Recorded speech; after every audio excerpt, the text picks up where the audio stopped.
कांग्रेस अध्यक्ष पद चुनाव के लिए पर्चा लेने का आज दूसरा दिन था, लेकिन आज पर्चा लेने कोई भी नहीं आया। पर्चा लेने के पहले दिन शशि थरूर के प्रतिनिधि ने पर्चा आकर यहां कलेक्ट किया था। ये कहा जा रहा है झंडे का अनावरण प्रधानमंत्री नरेंद्र मोदी ने किया था। इसके साथ ही अंग्रेजों के निशान वाले झंडे रेड क्रॉस को बदल दिया गया था। उसी वक्त प्रधानमंत्री ने यह ऐलान किया था कि बाकी सेना से भी अंग्रेजों के प्रतीक यानी उनके निशान को हटाया जाएगा, गुलामी से मुक्ति दी जाएगी। आपको बता दें कि भारतीय सेना की वर्दी बहुत जल्द बदल जाएगी। यही नहीं, आने वाले समय में सैनिकों की वर्दी समारोह के साथ साथ रेजिमेंटों और इमारतों के नाम में भी बदलाव किया जाएगा। सेना की वर्दी और साज सामान में परिवर्तन लाने पर अब विचार कर लिया गया है। इन पर से अंग्रेजी हुकूमत की छाप को हटाने की कवायद बहुत जल्द शुरू होने वाली है। सिख, गोरखा, जाट, पंजाब, डोगरा, राजपूत और असम जैसी इन्फेंट्री रेजिमेंट का नाम अंग्रेजों ने ही रखा था, लेकिन अब पूरे रेजिमेंट का नाम बदला जाएगा, कमांड का नाम बदला जाएगा। इसके अलावा वर्दी के अलावा आपको बता दें कि लेफ्टिनेंट कर्नल, ब्रिगेडियर जनरल जैसे जो पद हैं, इनके भी रैंक और पद को बदलने की कवायद अब बहुत जल्द शुरू होने वाली है। कैमरा पर्सन जहांगीर के साथ पवन मिश्रा, न्यूज़ 24 दिल्ली। महाराष्ट्र के गोंदिया में एक अमानवीय घटना सामने आई है। एक छोटे टेम्पो में 120 विद्यार्थियों को भरा गया जानवरों की तरह, जिसके चलते 10 विद्यार्थी बेहोश हो गए तो एक विद्यार्थी की तबीयत इतनी खराब हो गई कि उसे अस्पताल में भर्ती कराना पड़ा। ये सभी छात्र गोंदिया के एक सरकारी स्कूल के छात्र है। वहां पर वो पढ़ाई करते हैं और एक खेल प्रतियोगिता में हिस्सा लेने के लिए उन्हें कहीं और ले जाया गया था। लौटते समय इन सभी को एक छोटे टेम्पो में भरा गया और खचाखच भरा होने के चलते कई छात्रों का दम घुटने लगा। छात्रों की हालत बिगड़ता देख टेम्पो के ड्राइवर इन्हें सीधे अस्पताल ले गया, जहां पर छात्रों का इलाज किया गया। 10 छात्र इसमें से बेहोश हुए थे तो एक की हालत काफी खराब हो गई कि उसे अस्पताल में भर्ती कराना पड़ा। मामला सामने आने के बाद स्कूल के प्रिंसिपल और स्पोर्ट्स टीचर को सस्पेंड कर दिया गया है और जिलाधिकारी को कहा गया है, निर्देश दिया गया है कि अपनी रिपोर्ट 3 दिन के अंदर सबमिट करें। कैमरा पर्सन संजय के साथ अंकुश जायसवाल, न्यूज़ 24 गोंदिया। बिहार के 24 जिलों में मौसम विभाग ने बारिश और वज्रपात को लेकर येलो अलर्ट जारी किया है। बिहार में अब तक बारिश और वज्रपात के कारण 4 लोगों की मौत हो चुकी है। मौसम विभाग के द्वारा बिहार के 24 जिलों के लिए येलो अलर्ट जारी किया गया है, जिसमें पटना, किशनगंज, अररिया, कटिहार, मधेपुरा, पूर्णिया, सहरसा, सुपौल, दरभंगा, मधुबनी, समस्तीपुर, वैशाली, मुजफ्फरपुर, शिवहर, सीतामढ़ी, पूर्वी चंपारण, पश्चिमी चंपारण, सारण, सिवान, गोपालगंज, लखीसराय, भागलपुर, जमुई और मुंगेर जिला शामिल है। वहीं इन जिलों में मौसम विभाग ने बादल गरजने और बिजली गिरने की आशंका वाले इलाकों में लोगों को सुरक्षित स्थान पर रहने की सलाह दी गई है। बिहार में मौसम विभाग के अनुसार बारिश और वज्रपात का सिलसिला अभी कुछ और समय तक जारी रह सकता है। कैमरामैन ऋषि के साथ सौरभ कुमार, पटना, न्यूज़ 24।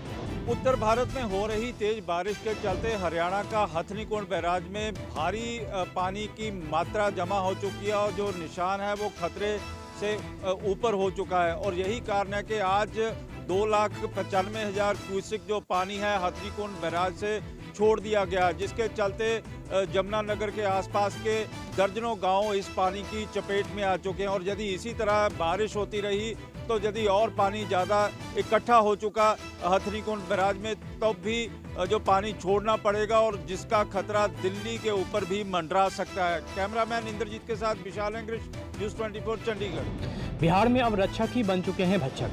बिहार पुलिस ने एक ऐसे गिरोह का खुलासा किया है जिसमें वर्दी वाले ही लुटेरे बने हुए थे। बिहार के छपरा में 5 सितंबर को लूट की घटना हुई थी, जिसमें यूपी के बरेली के रहने वाले एक व्यवसायी से करीब 60 लाख रुपए का सोना और 5 लाख रुपया नगद बरामद किया गया था, लूटा गया था। और इस मामले में जब सीसीटीवी फुटेज देखा गया तो सामने आया कि इसमें कुछ वर्दी वाले लोग भी शामिल थे, जो पुलिस बनकर उस व्यवसायी को रोके थे, उसके बाद उसके अगवा किया और उसके बाद उससे लूट कर लिए थे।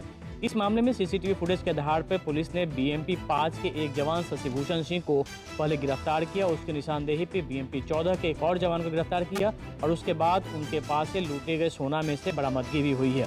पुलिस का कहना है कि इस गिरोह ने पिछले 1 साल के दौरान 5 से ज़्यादा घटनाओं को अंजाम दिया था और हर बार ये इसी अंदाज में पहले व्यवसायी को रोकते थे चेकिंग के नाम पर और उसके बाद उनके साथ लूटपाट की घटना को अंजाम देते थे। फिलहाल इस पूरे मामले में अब बिहार पुलिस रिमांड पर लेकर इन आरोपियों के साथ पूछताछ करने में जुटी है कि और किन किन इलाकों में, किन किन जिलों में इनकी संलिप्तता है। कैमरामैन सनी के साथ अमिताभ ओझा, पटना न्यूज़ 24।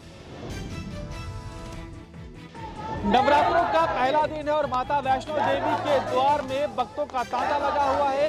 देश विदेश से श्रद्धालु हजारों की तादाद में माता के द्वार पहुंच रहे हैं और आपको बता दें कि श्री माता वैष्णो देवी श्राइन बोर्ड प्रशासन ने श्रद्धालुओं की सुविधा के लिए व्यापक इंतजाम किए हैं और पहली बार नवरात्रों में श्री माता वैष्णो देवी श्राइन बोर्ड ने दिव्यांग श्रद्धालुओं के लिए ये सुविधा लाई है कि जो श्रद्धालु दिव्यांग हैं और वो कटरा से भवन तक घोड़े के जरिए जाना चाहते हैं, उन्हें मुफ्त में घोड़े की सुविधा दी जा रही है और अतवारी से जो बैटरी कार चलती है भवन के लिए, उसमें भी उन्हें मुफ्त में बिठाया जा रहा है और प्रायोरिटी में दिव्यांग श्रद्धालुओं को भवन में दर्शन करवाए जा रहे हैं, यानी प्राथमिकता दी जा रही दर्शन में। आपको बता दें कि देश विदेश से ऐसा अनुमान है कि लाखों की तादाद में श्रद्धालु जो है वो नवरात्रों में माता वैष्णो देवी के द्वार आएंगे। श्रद्धालुओं की सुविधा को ध्यान में रखते हुए श्राइन बोर्ड प्रशासन ने पूरी तैयारी की है।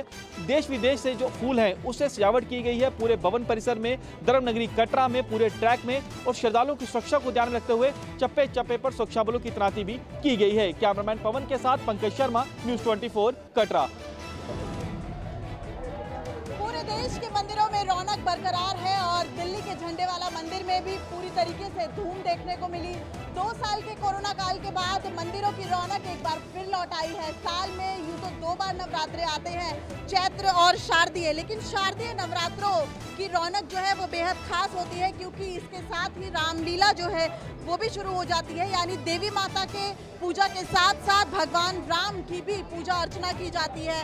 और आज सुबह 4 बजे से ही मंदिरों के कपाट खुल गए। अब पूरे दिन मंगला आरती चलेगी, कीर्तन ध्यान चलेंगे और उसके बाद जो भंडारा है वो भी पूरी तरीके से यहाँ पर मौजूद है। सबसे अच्छी और अलग बात इस बात को लेकर है क्योंकि जो भक्त मंदिर नहीं आ सकते उनके लिए ऑनलाइन दर्शन की भी सुविधा रखी गई है। सोमवार से शारदीय नवरात्र के शुरू होने को बेहद खास माना जा रहा है, इस दृष्टि से भी कि वो सुख समृद्धि लाएंगे और लोगों के जीवन को सुखमय बनाएंगे। कैमरामैन संजय राहुल के साथ दिव्या अग्रवाल, दिल्ली न्यूज़ 24।